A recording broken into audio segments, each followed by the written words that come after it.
Memulihkan hati, menyembuhkan yang bukan bersamamu, katakan bukan tenang bersamamu. Sekali lagi bukan tenang bersamamu.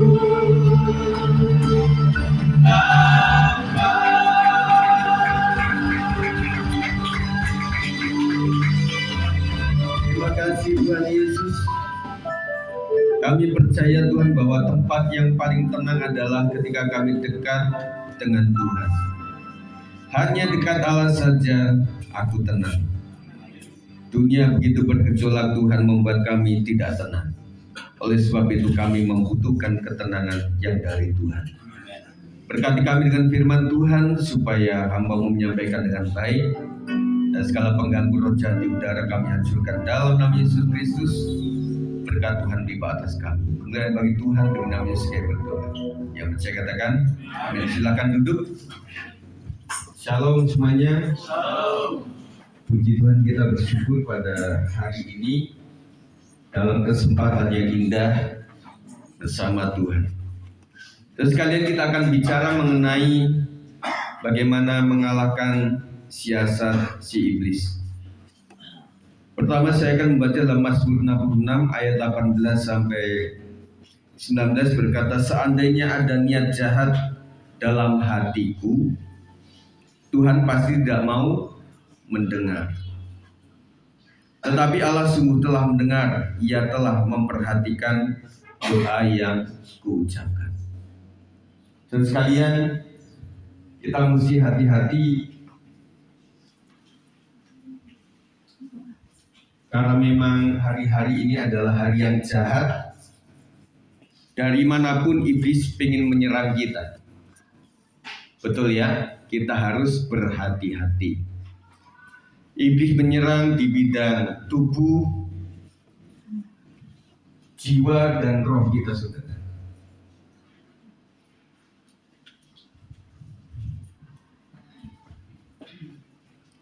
Pembacaan kita ada dalam 1 Petrus 5 ayat 8 sampai 10. Kita akan baca bersama-sama, saudara. Ayat 8 nanti para pria, ayat 9 para wanita, dan ayat 10 kita bersama-sama. Sudah? 1 Petrus 5 ayat 8 sampai 10. 1, 2, 3.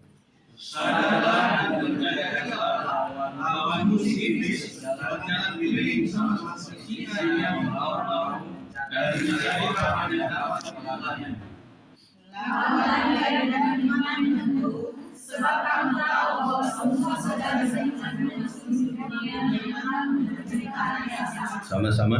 Dan Allah sumber segala anugerah yang telah memanggil kamu dalam Kristus kepada kemuliaan yang kekal, akan melengkapi, meneguhkan, menguatkan, dan mengokohkan kamu sesudah kamu menderita seketika lamanya. Puji Tuhan saudara sekalian, kita bersyukur bahwa sampai hari ini kita masih setia kepada Tuhan. Itu adalah anugerah Tuhan. Saya bersyukur Ibu Lid ada di sini ya. Puji Tuhan, tidak mudah saudara sekalian. Dunia adalah medan peperangan rohani di mana musuh selalu mengintai. Kita kemarin sudah berbicara tentang bagaimana perjuangan kita terhadap manusia daging dan manusia roh. Ini adalah pergumulan setiap pribadi seumur hidup kita. Semasa kita ada di dunia, serangan kedagingan begitu kuat saudara sekalian. Sehingga firman Tuhan mengatakan setiap apa yang baik yang akan saya lakukan jatuhnya adalah yang tidak baik. Kenapa? Tujuan manusia roh selalu baik. Tetapi karena manusia daging terlalu kuat membuat kita kalah. Makanya berakhirnya adalah mengutamakan, meluluskan kehendak daging kita sekalian. Saya sedang berjuang untuk itu, Ibu Gembala sedang berjuang untuk itu, anak-anak kami juga sedang berjuang untuk itu, keluarga Gembala sedang berjuang untuk itu, dan kita sekalian sedang berjuang untuk itu. Makanya kalau ada keluarga kita yang ada mulai berbelok-belok, saya katakan kemarin adalah orang yang benar, ya kadang-kadang nakal. Ya. Nah, pemakluman kita adalah ya kita ingatkan, berarti dia sedang memenangkan manusia dagingnya. Dan kita tahu persis bahwa perbuatan daging itu tidak akan mendapat tempat dalam kerajaan Allah. Ingat betul bahwa perjuangan kita memang sangat berat. Karena iblis tahu seseorang bagaimana tidak masuk surga itu adalah tidak mendapatkan bagian dari kerajaan Allah adalah ketika hidup dalam daging. Makanya diserang oleh iblis adalah kedagingan kita, saudara. Jangankan kita, Yesus sendiri di padang gurun itu dicobai dengan hal-hal yang daging. Melakukan mujizat, iya. Yesus bisa melakukan mujizat, batu jadi roti. Tetapi yang Tuhan tidak lakukan itu, ini menurut iblis, gitu. Hati-hati saudara. Orang tidak melakukan apa-apa itu tergantung dalamnya siapa. Kalau Yesus memang ingin meraih kemuliaan dari itu, ya Yesus lakukan saja. Batu jadi roti. Tetapi pada saat menggunakan mujizat itu, maka Yesus kalah dengan kehendak iblis. Itulah saudara. Makanya ketika saudara datang ke ibadah itu, yang lebih dewasa rohani itu, saya katakan iblis juga fun-fun saja saudara datang ke ibadah. Saudara ingat?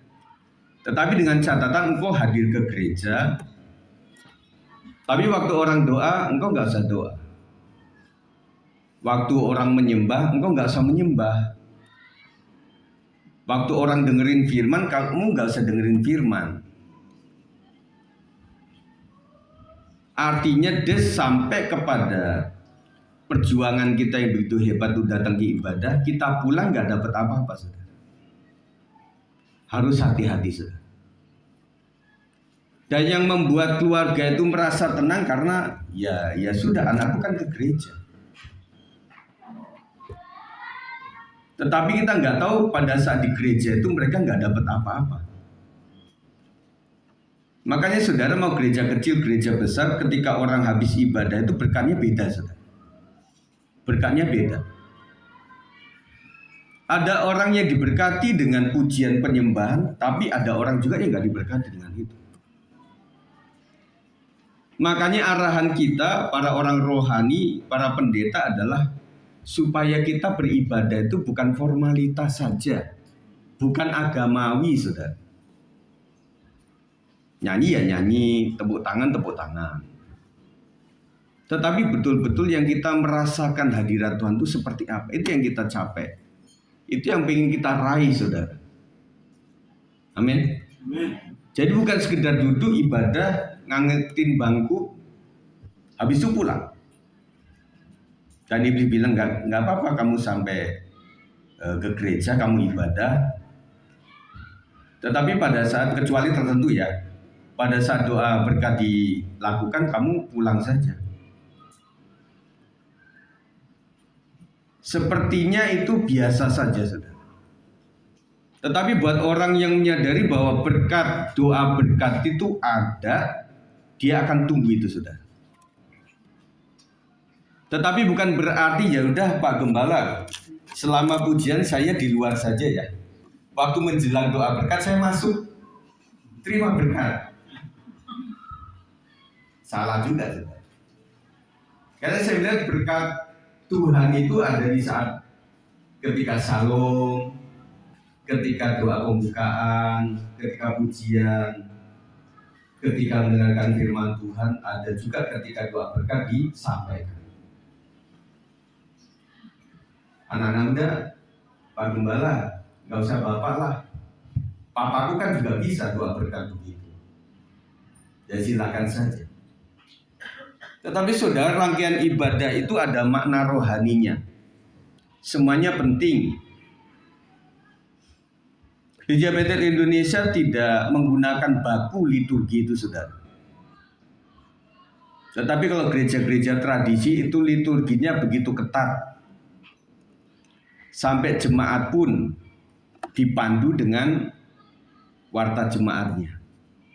Betul ya?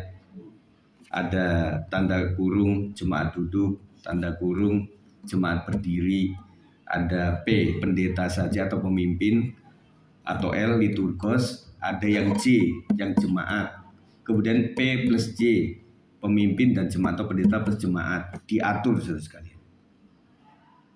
Itu bagus, bisa tepat waktu saudara.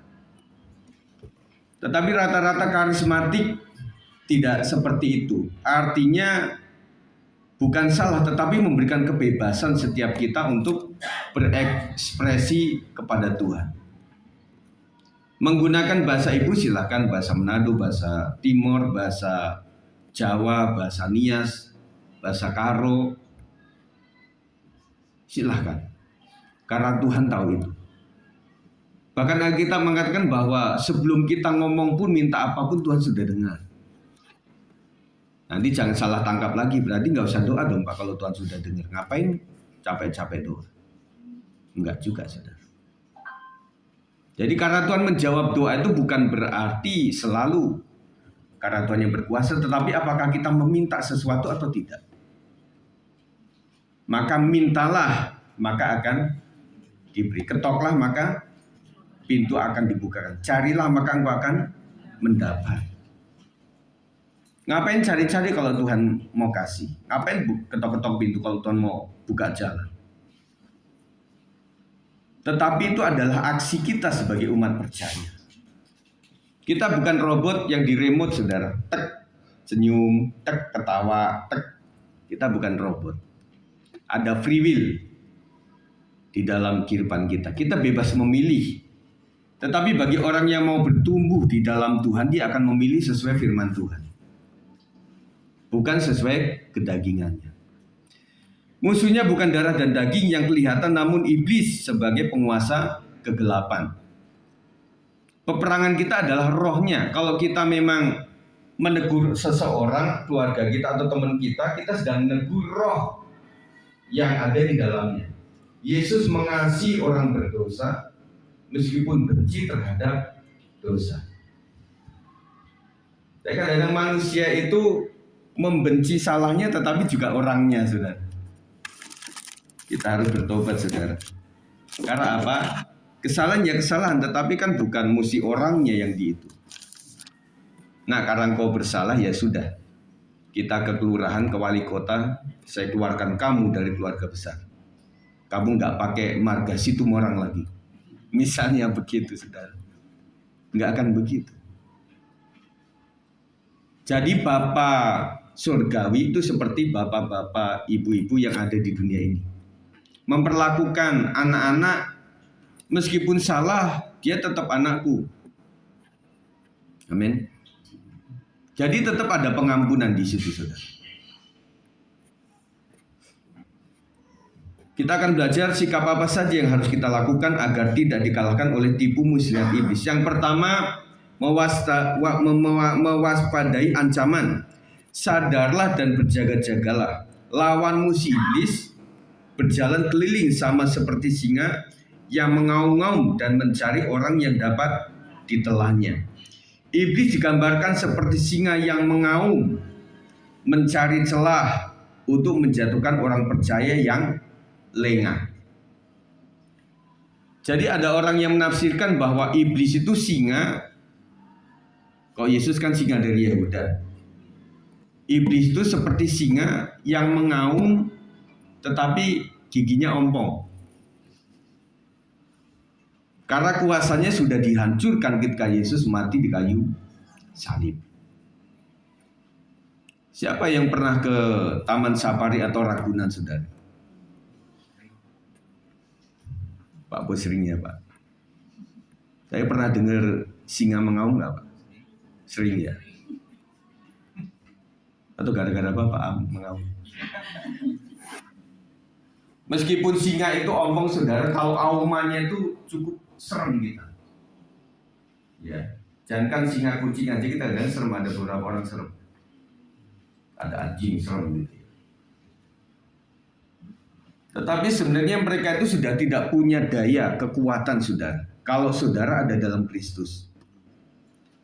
Makanya ada sebuah peristiwa ketika orang itu kirim santet di dunia perdukunan, kirim kepada orang-orang Kristen itu seperti ada tamengnya. Saya pernah ceritakan, bapak saya pernah dikirimin santet, saudara. Kalau di Lampung, di kampung itu santet itu kayak penumbuh padi itu loh. Itu kayak terbang begitu. Apalagi kan orang-orang Banyuwangi tahu ya. Itu punya aji-aji seperti itu. Yang melihat tetangga. Pak Bas, hati-hati Pak. Ada orang yang ngirim. Ya nggak apa-apa, orang ngirim kok. Hati-hati. Lumayan rantangan atau apa kan enggak. Enggak Pak. Itu ada santet begitu. Saya nggak percaya itu. Waktu itu karena anak pemuda kami itu memacari anak putri yang belum percaya dan orang kampung nggak suka. Makanya dikirimin santet seperti itu. Ini gara-gara pendeta Barnabas ini. Tetapi ajaibnya itu santet kayak berbalik, saudara. Itulah kenapa kampung itu akhirnya dimenangkan. Itu ada, saudara. Saudara mungkin bukanlah pendoa sapaan yang ulung. Mungkin bukanlah orang yang sangat rajin ke gereja karena hal-hal tertentu. Tetapi barang siapa ada dalam Kristus itu dia memiliki kuasa di dalamnya. Kata orang mereka itu di kamu kok ada seperti sinar putih ya, ada salib kayak gitu. Yang nggak bisa ditembus oleh perdukunan atau apapun juga. Tetapi saya ingatkan saudara sekalian, kita bukanlah pengejar hantu. Yang akhirnya hantunya kita taruh di botol, kemudian rumah itu kita kasih stiker bebas hantu. Bukan. Jadi kuasa Tuhan ada kita ketika diperlukan, saudara. Ketika iblis mencobai kita, kita dilindungi. Tetapi ketika kita memberikan kayak kekuatan, mana sih roh jahatnya? Mana sih genderuwonya? Mana sih tuyulnya? Mungkin saudara akan kalah di situ. Tergantung Tuhan. Apakah mengizinkan itu ataukah akan melakukan mujizat demi kesaksian buat orang lain atau sedang tidak? Saudara mesti hati-hati. Jangan memberi celah atau kesempatan kepada iblis melalui kompromi dosa atau ketidaksabaran di dalam pencobaan. Kita tidak boleh memberikan celah bagi iblis. Celahnya sangat banyak, saudara. Celah iblis itu sangat banyak. Saudara di rumah kadang-kadang kan saudara melihat itu ada tetesan rebesan gitu ya. Jadi air hujan yang masuk ke tembok rumah saudara ke dalam itu tidak harus yang lebar, tetapi cukup celah kecil dia bisa masuk, saudara. Betul? Makanya saudara aquaproof, saudara tembok lagi lah, saudara cat lagi lah, seperti itu. Kami itu masih mengurus yang pojok itu atas dulu. Setiap hujan itu merembes, saudara sekali. Jadi untungnya itu tidak terjadi pada saat sekolah minggu ada. Kebanyakan di lain hari. Tetapi itu sampai ke tangga itu, saudara. Jadi harus orang-orang yang khusus yang bisa naik. Orang-orang yang gemuk nggak bisa. Mesti orang yang kurus, saudara sekalian. Tidak boleh memberi celah. Yang kedua, memakai otoritas iman. Yang pertama, waspada bahwa iblis itu tidak pernah tertidur. Yesus juga tidak pernah tertidur untuk menolong kita. Amin. Jadi saudara, kita harus tidur. Jam istirahat mesti tidur, mesti disesuaikan. Tetapi iblis itu tidak pernah tidur, mengganggu kita, menggodai kita. Kalau orang tidak percaya Tuhan itu ketika tidur sore kadang-kadang seperti ada yang mimpi. Orang Jawa bilang mimpian. Kayak mimpi tapi kebenaran. Orang lain itu kayak ini kenapa ini orang? Enggak. Jadi orang tersebut berpikir, ayo tendang aku dong, tendang aku, biar aku bangun. Ketika saudara tidur, iblis nggak tidur. Tetapi puji Tuhannya, Tuhan nggak pernah tidur juga untuk membela kita. Tetapi jangan kasih celah kepada iblis. Jangan kasih kesempatan kepada iblis. Secara teori, kita manusia itu di bawah iblis. Karena iblis itu kan mantan malaikat. Betul nggak? Kita nggak bicara tentang manusia dari zat apa, iblis dari zat apa, enggak. Kita nggak bilang begitu. Tetapi secara sesungguhnya kita kalah. Kalau orang Kristen menang itu karena di dalamnya ada kuasa Kristus. Jangan lupa saudara. Ketika saudara akan memenangkan jiwa, saudara sedang berhadapan dengan roh-roh iblis yang ada di orang itu. Artinya saudara mesti doa kenceng sama Tuhan. Kita harus bahkan berpuasa menghancurkan ikatan-ikatan dari kuasa gelap terhadap orang tersebut. Supaya ketika saya mengabarkan Injil, roh Tuhan bekerja. Karena tugas kita bukan mengkristenkan saudara. Tetapi tugas kita adalah menyebarkan kabar baik. Injil adalah kabar baik. Hanya kasih informasi saja kepada orang tersebut. Ketika orang tersebut dibuahkan hatinya oleh karena tidak ada roh yang mengikat dia, maka roh Tuhan bekerja di situ. Amin saudara. Jadi tugas kita hanya memberitakan saja. Yang kedua, memakai otoritas iman, lawanlah dia dengan iman yang teguh, sebab kamu tahu bahwa semua saudaramu di seluruh dunia menanggung penderitaan yang sama. Melawan iblis tidak dilakukan dengan kekuatan mental semata, melainkan dengan iman yang teguh kepada Kristus. Iman adalah perisai yang memadamkan panah api si jahat dan dasar untuk berdiri tegak di tengah serangan. Kita tidak berjuang sendirian, saudara sekalian. Karena saudara-saudara seiman kita juga berjuang yang sama. Kita di sini termasuk saya sedang berjuang mengalahkan kedagingan, mengalahkan otoritas kuasa gelap bersama Yesus supaya kita mati masuk surga. Amin. Ingat bahwa kita KTP Kristen atau kita menjadi orang percaya, nama saya Yohanes, Lukas atau Wahyu, Yakobus, Timotius, tidak menjamin. Bahkan ketika bernama Yesus pun tidak menjamin. Karena di negara lain Yesus itu sudah menjadi nama yang bisa dimiliki. Yang bisa dimiliki. Yang tidak ada Yesus Kristus, Jesus Christ. Saya menggemari dengan seorang pianis yang luar biasa, namanya Jesus Morina. Morina sama. Itu ahli dalam keyboardnya, saudara sekalian.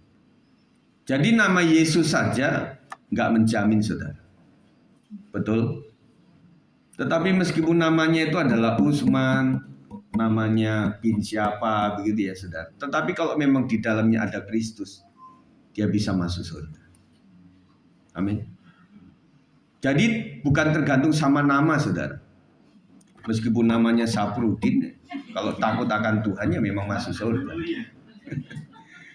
Benar gak, saudara? Dan yang ketiga, yang terakhir, saudara sekalian, menekuni perjuangan. Dan Allah sumber segala kasih karunia yang telah memanggil kamu dalam Kristus kepada kemuliaan yang kekal, akan melengkapi, meneguhkan, menguatkan, dan mengokohkan kamu sesudah kamu menderita seketika lamanya. Saudara, perjuangan kita tidak terus-terusan berjuang. Ada waktunya. Ada waktu kita menabur, ada waktu kita menuai, saudara. Saudara yang sakit, berdoa terus. Karena tidak seterusnya sakit, saudara akan sembuh. Tetapi kalau memang tidak sembuh, saudara sakit sampai dipanggil Tuhan, selesai sakitnya. Makanya ada orang yang meninggal itu, anaknya bilang, opa, mama, atau abang atau apa, sakitmu sudah selesai. Betul nggak? Kalau sudah ada komen seperti itu, berarti orang tersebut yang meninggal itu habis sakit. Ya. Sementara, saudara. Dan kemudian Alkitab sendiri mengatakan bahwa umur orang itu sampai 80 tahun lah. Selanjutnya bonus. Siapa yang hampir 80 tahun? Angkat tangan. Ada? Belum ya? Berarti masih ada waktu. Tapi bukan berarti, wah saya masih panjang pak. Saya masih 30 tahun.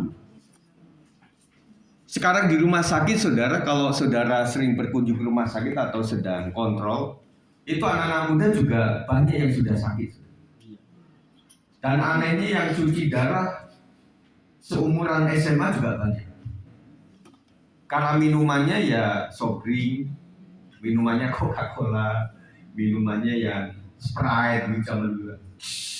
Enak begitu ya. Kalau masuk angin, ya udah minum Sprite zaman dulu. Oh, gitu kan. Itu sembuh katanya begitu, saudara.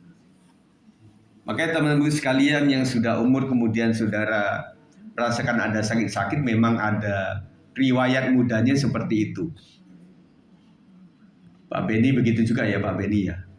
Zaman mudanya memang namanya orang lapangan, bisa jadi seperti itu. Makanya yang muda itu melihat yang tua. Selain engkau itu berbicara, kenapa ya om mengalami kayak gitu? Semoga omnya cerita. Nah waktu dulu om itu ya minumannya kayak gini, makanannya kayak gini. Harus dijaga. Ada sebuah penelitian saudara sekalian bahwa sebenarnya gigi geraham manusia itu adalah pemakan tumbuhan, buah-buahan, saudara. Sesungguhnya yang pemakan daging itu selalu ada taring, saudara. Misalnya harimau, anjing, kucing, buaya, itu semuanya punya taring, saudara sekalian. Manusia sesungguhnya pemakan tumbuhan. Tetapi kalau saudara sudah terbiasa lemak, nggak makan, itu rasanya lemes, saudara. Nggak kuat begitu ya. Tetapi sesungguhnya itu. Makanya ada orang yang memang diet dengan cuma makan dari sayur-sayuran, tumbuh-tumbuhan. Itu bagus, saudara. Tetapi kadang-kadang kalau orang sedang sakit begitu, saudara, berusaha mesti masak ini. Mesti bikin jus yang dari wortel, mesti bikin jus yang dari pare supaya pahit, putrowali lah apa begitu ya. Tetapi kadang-kadang kalau sudah sehat, lupa, saudara. Benar gak? Kalau sudah sehat, ya udah kita makan sate kambing deh. Nggak banyak, paling cuma 10 tusuk. Kita suka begitu ya Bapak Ibu sekalian. Kalau udah sehat, istri ngomelin juga dia marah. Kalau masih sehat, saudara. Tetapi kalau sudah sakit, ya udahlah maunya mama aja lah. Yang penting enak badan saya, begitu, saudara. Ya. Jadi saudara sekalian, ketika saudara mengalami sakit, mungkin ada riwayat zaman mudanya memang istirahat kurang, kemudian makanan juga asupannya nggak cukup, nggak bagus begitu ya. Nah ada pertanyaan kenapa orang-orang di kampung, orang Jawa terutama ya, mungkin yang lain juga ya saya nggak tahu, itu paginya teh manis. Setelah sampai di sawah ada kopi. Ketemu temen ngopi lagi. Setelah itu pulang nyampe rumah ngopi lagi. Tetangganya datang ngopi lagi. Termasuk saya juga bertanya kepada diri saya, kenapa orang-orang Manado atau orang-orang Papua yang mereka itu adalah pemakan segalanya, maaf, artinya daging-dagingan seperti itu, tapi mereka jarang yang kolesterol atau apa begitu ya. Ada yang gemuk, gendut, tetapi memang tidak selalu mengidap dengan hal-hal seperti itu. Tetapi ada yang kurus, kerempeng kayak saya, kadang-kadang lemaknya tinggi. Kenapa begitu, saudara? Yang pertama tadi karena orang-orang kampung itu nyangkul, saudara sekalian. Membaca, waktu jalan ke sawah pun mereka jalan kaki, saudara. Habis itu nyeker kan. Nah kita di kota itu nggak terbiasa itu, saudara. Meskipun orang fitness, habis itu apa? Ya udah kita habis capek nih ya. Minumnya junk food. Apalagi kalau fitnessnya di mall, di Margo City misalnya. Saudara turun itu udah food court itu banyak itu makanan. Makanya terjadi ketika orang ikut fitness tidak semuanya yang baik-baik saja. Karena nggak menjaga semuanya. Menekuni perjuangan penderitaan dan serangan musuh bersifat sementara, namun anugerah Allah bersifat kekal. Maksudnya gini, kita berjuang serangan musuh itu memang sementara, saudara. Dan kadang-kadang kita naik turun, saudara. Kita kadang bertobat, Tuhan ampuni kita, habis itu berbuat salah lagi kepada Tuhan. Diampuni, berbuat salah lagi, seperti bangsa umat Allah Israel yang selalu menyakiti Tuhan. Tetapi ada pengampunan sampai kekal. Jangan sampai saudara mendustai Roh Kudus saja. Itu dosa yang tidak mendapatkan pengampunan. Teman sekalian, saudara bisa salah di hadapan Tuhan. Tetapi seperti lagu yang rusak sudah dibetulkan dengan penuh kasih sayang. Di tengah ombak dan arus pencobaan, bir terhilang, tujuan arahi. Yang baru nyanyi. Bagaikan kabar yang selalu diombang lintas, mengharap kasihnya seolah-olah. Refnya, semuanya. Hatikan kehidupan setiap orang yang dikuasai dengan penuh kasih sayang. Yesus perhatikan setiap tetesan air mata.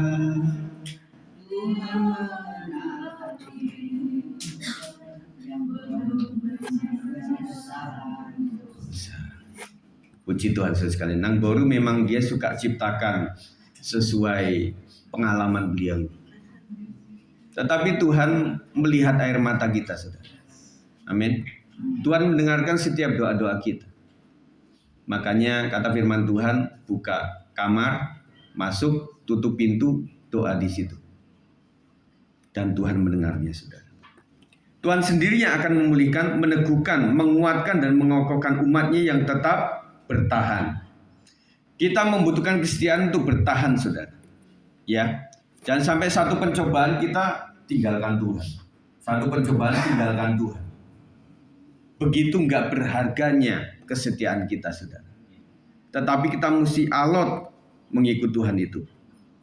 Karena Tuhan yang akan memulihkan kita. Artinya Tuhan pulihkan itu kita sempat melewati yang hancur-hancuran. Setia, tetap berjuang dalam iman. Tuhan pulihkan. Tuhan meneguhkan. Artinya di saat itu kita lunglai, saudara. Nggak kuat lagi, Tuhan aku nggak kuat lagi.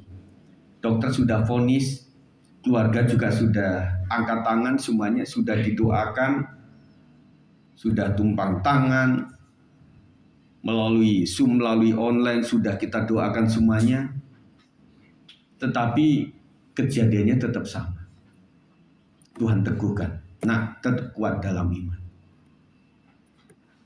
Dan kita kadang berpikir, saudara, kenapa Tuhan izinkan itu di dalam keluarga kita?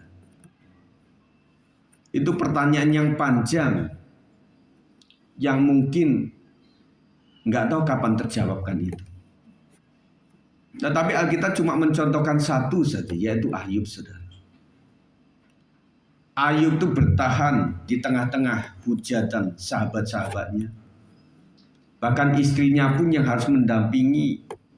Ya udah, kutukilah Tuhan dan matilah kau. Bahkan istrinya sudah bilang begitu, saudara. Dan kemudian sakitnya Ayub itu memalukan, saudara. Karena sekujur tubuhnya itu korengan dan gatal. Dan kalau saudara gatal kan garuk saja, saudara. Iya kan? Ada saudara besi alat tuh kalau menggaruk, jadi di sini kan sudah. Kalau gak ada garukan saya suka ini. Wah, enak. Punggungnya kan. Nah, ada garukan begitu kan. Tetapi Ayub itu sampai pecahan tembikar, saudara. Itu mirip kalau saudara ada punya pot kembang di rumah, saudara pecahkan, nah itu digaruk, saudara. Dan itu gatalnya sekujur tubuh nggak selesai, saudara. Digaruk terus. Habis itu anak-anaknya mati, hartanya habis, istrinya sudah begitu, sahabat-sahabatnya yang saling menolong juga enggak. Tetapi Ayub itu luar biasa, sampai akhirnya dia itu setia sampai menjalani itu. Saudara, saya kasih tahu bahwa Ayub sebelumnya enggak tahu bahwa di dunia roh itu ada sebuah perdebatan atau komunikasi antara Allah dan iblis tentang Ayub ini. Semoga kisah ini tidak terjadi pada saudara. Bahasa sehari-harinya begitu. Iblis bilang begini, Allah, tentu sajalah si Ayub itu menjadi orang yang saleh. Karena dia sehat walafiat, anak-anaknya bagus semuanya, hartanya melimpah. Terus kata Tuhan, terus apa yang harus dikerjakan? Ya ambillah semuanya itu, pasti dia akan menyangkal engkau. Allah bilang, ya udah ambil semuanya, tetapi jangan nyawa. Karena Tuhan tahu iblis itu mengganggu itu pasti nyawa, saudara. Orang bisa dikasih harta benda luar biasa, tetapi selalu ada istilah tumbal. Mana saya bilang kepada anak PSB itu, ya kalau tumbalnya ini sudah nggak ada, tumbal ini lagi nggak ada lagi, tumbal ini nggak ada. Endingnya dia sendiri jadi tumbal. Iblis itu kasih sesuatu pasti ada maunya, jiwanya, saudara. Jangan saudara berpikir anak-anak muda, Pak, kita susah loh Pak, yang namanya cari jodoh itu. Ya udahlah, kita ke dukun aja ya Pak ya, disuap gitu, atau kita ambil lagu yang kita sukai atau apanya, kita kasih ke dia, dicampe-campe, kemudian nyitir, saudara. Kalau menurut saya ya, orang yang mencintai saudara karena didukunin itu nggak murni. Ketika aji-ajinya sudah hilang, dia nggak cinta lagi, saudara. Mending yang murni-murni saja, anak-anak muda. Amin. Yang penting inner beauty, yang penting takut akan Tuhan. Dari suku manapun, saudara. Dan opsi kedua menurut saya, kalau saudara memang mengharuskan tradisi saudara harus sesuku, poinnya adalah orang tersebut cinta sama Tuhan. Maaf, terutama orang-orang Batak itu kan memang harus, saudara. Jadi ada pasangan itu memang ya sudahlah, pengennya ya udahlah menikah selesai. Tapi keluarga besar nggak bisa begitu. Ini harus dipestakan. Kemudian kamu harus izin dulu sama tulang sana. yang dihormati. Itu harus. Pak, gimana Pak? Makanya saya bilang, kalau kita nggak punya harta yang banyak, ya sudah, cari calon mertua yang takut akan Tuhan. Yang sampai dia bilang, Nina, nggak apa-apa lah, yang penting kok langgeng, bahagia. Namanya ada, nanti bisa lagi ada kapanpun. Itu keren, saudara. Tetapi orang-orang yang belum takut akan Tuhan nggak begitu, saudara. Ini harus wajib. Dan saya tahu ancamannya berat, saudara. Kok sampai orang tersebut nggak diulosin, nggak dihargai, saudara. Benar nggak?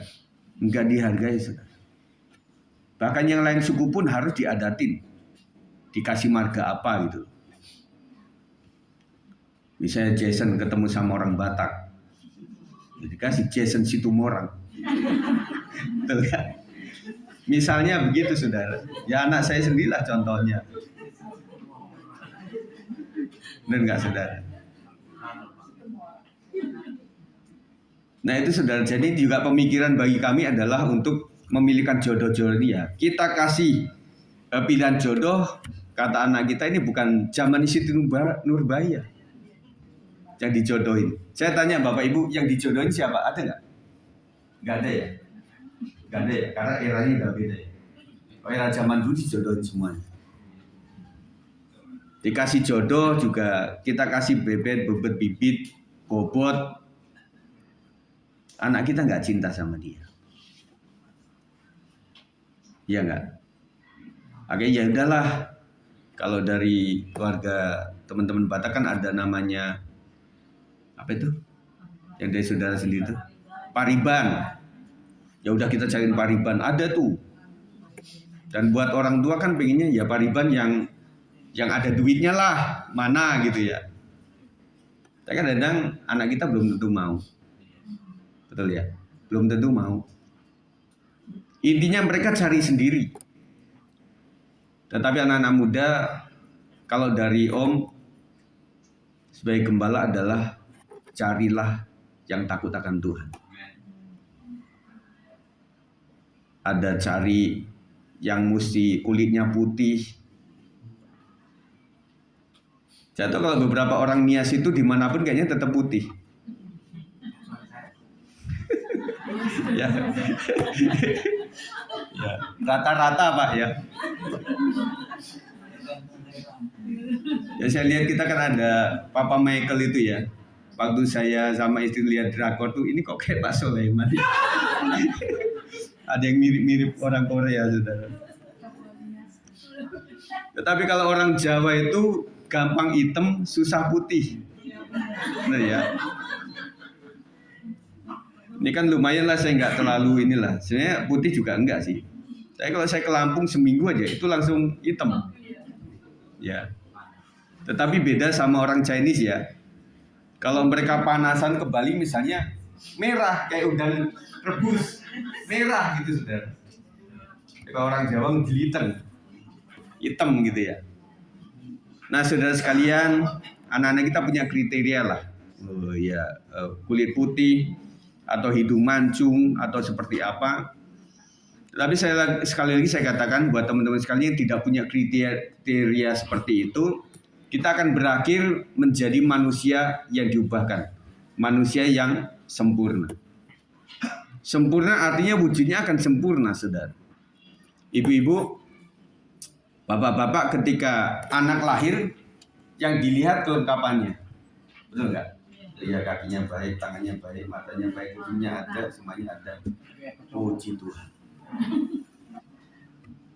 Tetapi ada orang-orang yang memang lahir itu memang diizinkan cacat. Ada cik puji cik orang dari negara lain itu yang dia itu kakinya cuma segini, tangannya juga nggak ada dua-duanya. Kenapa ya Tuhan izinkan seperti itu? Dan mungkin orang seperti itu ya pengennya ya udahlah kita gugurkan saja atau bagaimana. Tetapi endingnya cik puji cik itu menjadi motivator yang luar biasa. Dan ada orang yang dari Chinese itu, yang Tionghoa itu, yang tangannya ada tetapi kakinya nggak ada. Dia cuma pakai untuk tapi dia jadi motivator. Jadi pertanyaan kita, kenapa orang bisa dilahirkan seperti itu? Pasti ada maksud Tuhan. Kita nggak tahu. Yang penting setia saja, menghargai itu. Tuhan sendiri akan memulihkan. Kemenangan diraih oleh mereka yang tidak menyerah di tengah jalan, tetapi terus bersandar kepada kuasa Tuhan. Saudara, jangan sampai kita menyerah. Mari para pemain musik, jangan kita menyerah hanya gara-gara ini saya nggak mau melayani, hanya gara-gara ini saya nggak mau datang ibadah, karena saya nggak suka ketemu dia, karena saya sakit hati sama dia. Itu ingat tipuan iblis. Jangan ikuti kata daging, tetapi ikutilah kata suara Roh Tuhan. Oke. Sebagai kesimpulan saudara sekalian, agar kita menang dari tipu muslihat iblis, yang pertama selalu waspada terhadap ancaman si penipu dan pendakwa, yaitu iblis. Iblis itu penipu, yang kedua pendakwa. Misalnya gini, ketika orang mau deket sama Tuhan, iblis selalu ganggu gini. Ngapain lu deket-deket sama Tuhan? Ngapain melayani Tuhan? Ngapain ke gereja? Kamu kan pernah berdosa, kamu pernah jatuh dalam dosa. Kau pernah nempelin istri kamu kan? Kau pernah usir anak kamu kan? Itu membuat saudara akan berpikir, ya udah ngapain ya, saya udah jatuh, ya mending jatuh sekalian lah. Jadi kata iblis, kalau engkau punya masalah, engkau jangan ke gereja lagi. Iblis tambahkan, di gereja itu orangnya udah kudus-kudus semuanya. Itu lihat jemaahnya, ada dari Tegal, dari Kudus kan lebih banyak tuh. Misalnya begitu. Akhirnya ya udahlah, nyerah. Iblis tepuk tangan. Roh berduka cita. Jangan memberi celah atau sesuatu yang membuat iblis bisa masuk. Suatu saat ada seorang hamba Tuhan yang bilang begini, saya punya rumah itu sudah tertutup semuanya. Tetapi kenapa di ruangan itu ada tikus? Siapa yang suka sama tikus? Gak ada yang suka. Kecuali tikus yang ada di Manado, tikus sawah. Itu bisa dimakan saja. Kemudian orang gini, ahlinya bilang, coba saya lihat ya dari wilayah ruangan ini, ternyata ada lubang kecil. Saudara kenal tikus kecil itu namanya apa? Curut. Yang moncongnya dia.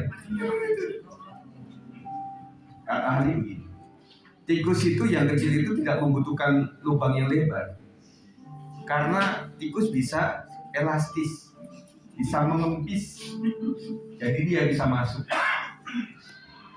Hati-hati saudara ketika saudara memberikan celah kepada iblis.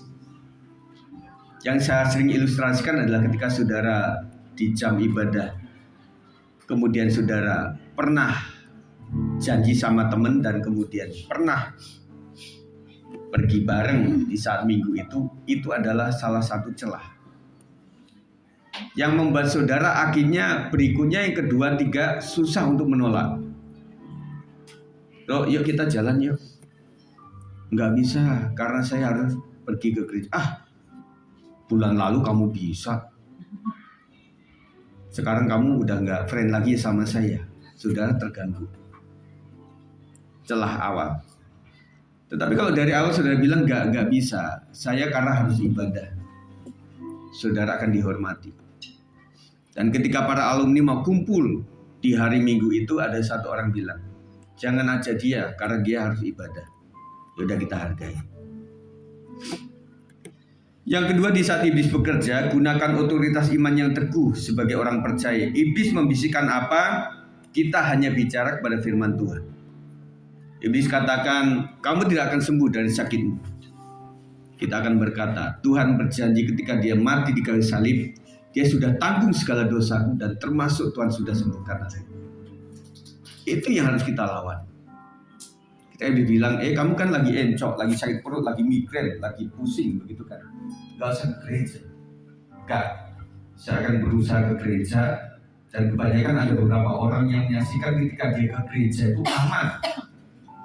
Sampai sepanjang ibadah itu bisa nyanyi, bisa berdiri, bisa teriak-teriak sama Tuhan, meskipun sampai di rumah nanti sakit lagi.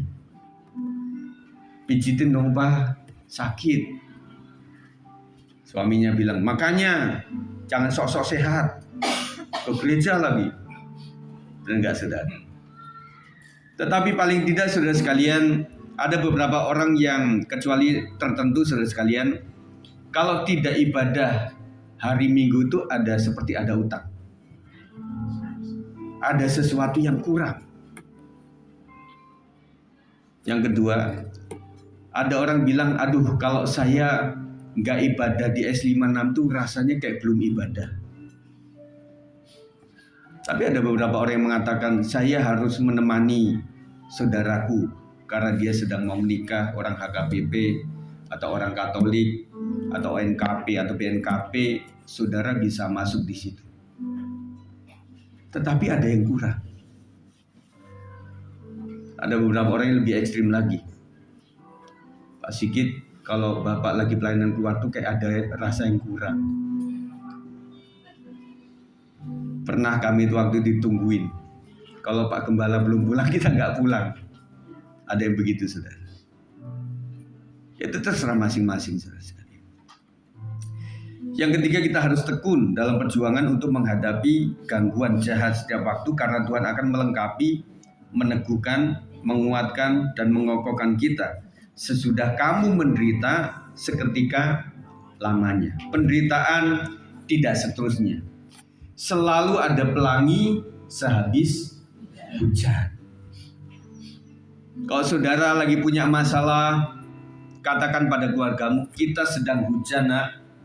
Tetapi puji Tuhan, setelah hujan nanti akan ada pelangi yang indah. Amin. Puji begitu. Ya, saya bilang, nah kita sedang hujan. Ya, habis itu banjir longsor. Habis itu, nah, itu melemahkan saudara. Benar enggak? Kita tuh serba salah saudara. Waktu panas, tuh Pak Gem panas banget. Rasanya ibadah kayak mau pecah itu. Padahal sudah ada helm, kayak nggak ada helm itu. Panas Pak. Waktu hujan, aduh Pak Gem hujan. Lewat DTC banjir nggak bisa. Serba salah saudara. Ya, apalagi kita sudah umur. AC juga kadang ada yang suka dingin. Istriku suka dingin. Kenapa saya duduk situ kan ada supaya terhalang saudara. Yang lebih sadis waktu ada kipas di situ. Yang satu tok tok tok 3, yang satu lagi tak tak jadi satu. Makanya saya ambil sekolah minggu saudara. Ada orang itu memang kena kipas kalau sudah umur masuk angin saudara. Betul ya. Ada yang disaranin itu ke tembok baru ngarah ke kita. Wah kurang puas. Mesti bosok gitu sampai di dada gitu. Saya punya teman waktu itu, kalau dia ada di kamar sama-sama langsung lempar di ubin saudara. Kenapa? Iya saya gendut badannya jadi dingin gitu, langsung begitu ya. Badannya segede Bang Dede itu, lempar begitu. Namanya pendeta Gideon Rusli, sekarang di Salatiga saudara. Kalau yang kurus-kurus saudara nggak kuat, ya. Tapi ya sudah, itu adalah perjuangan kita. Yang penting kita belajar setia. Kita naikkan pujian ini oleh karena kuasa darah. Saat ku masuk ke hadirat, bawa persembahan ke tempat kudus, pujian naikkan sembahku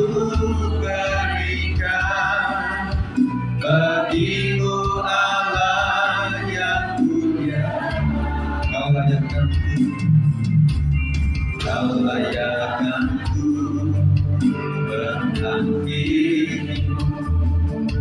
melihat tata kemuliaan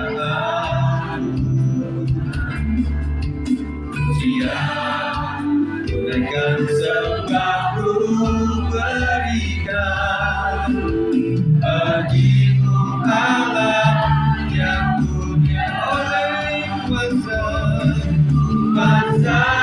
darahmu kau telah tebus dosaku kekudusanmu melindungiku kasihmu mengalir dalam hidupku sungguh besar anugerahmu rasakan hidupku ku menjadi ciptaan yang baru oleh kuasa darahmu katakan oleh kuasa darahmu oleh kuasa darahmu karena tebus dosaku kekudusanmu melindungiku kasihmu mengalir dalam hidupku sungguh besar anugerahmu kau selamatkan hidupku ku menjadi ciptaan yang baru oleh kuasa darahmu mari bersujud sembah Tuhan haleluya terima kasih Kau yang selamatkan hidup kami Tuhan terima kasih Yesus Engkau baik terima kasih Tuhan ampuni setiap kami Tuhan Yesus karena hanya oleh karena kuasa darah-Mu saja Tuhan memulihkan setiap hidup kami ajarkan kami tetap setia haleluya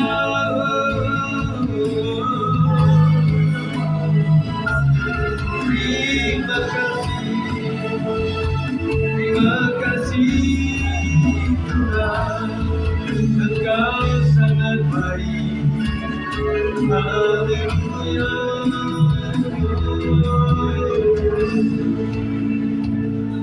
sekalian nanti Pak Thomas akan memimpin ke dalam doa. Ingin saudara sekalian hanya ketika kita masuk ke hadirat Tuhan, ketika kita memberikan persembahan yang terbaik untuk Tuhan, maka hidup kita akan merasakan tenang bersama Tuhan.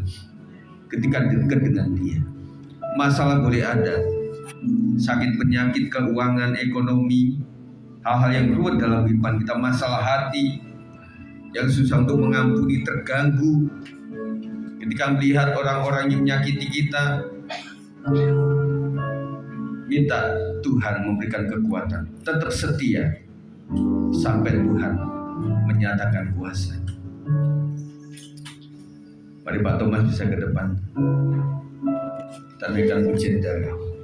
Saat ku masuk ke hadirat Allah bersembahan kepada kudus-Mu, siap tunaikan sembah ku berikan bagimu Allah yang mulia. Kau layanganku diriku, melihat kemuliaan-Mu. Siap tunaikan sembahku berikan bagimu Allah yang mulia. Oleh kuasa darah-Mu, karena tebus dosa-Mu, kekudusan-Mu melindungiku. Kasih-Mu menggali pemulihan hidupku. Sungguh besar anugerah-Mu, tak samakan hidupku. Menjadi ciptaan yang baru oleh kuasa darah-Mu.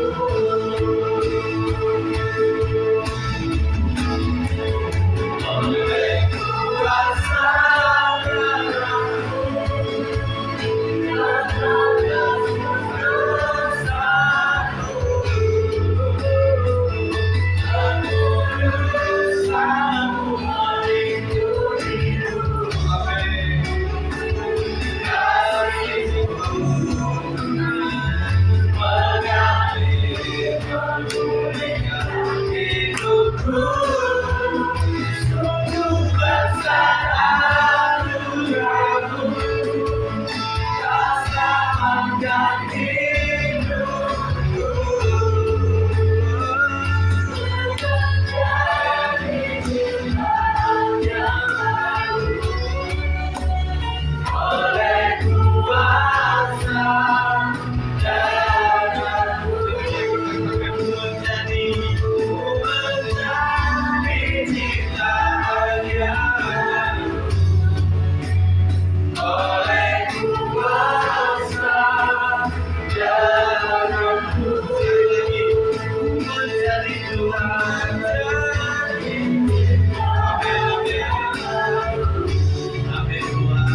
Oleh kuasa darah-Mu.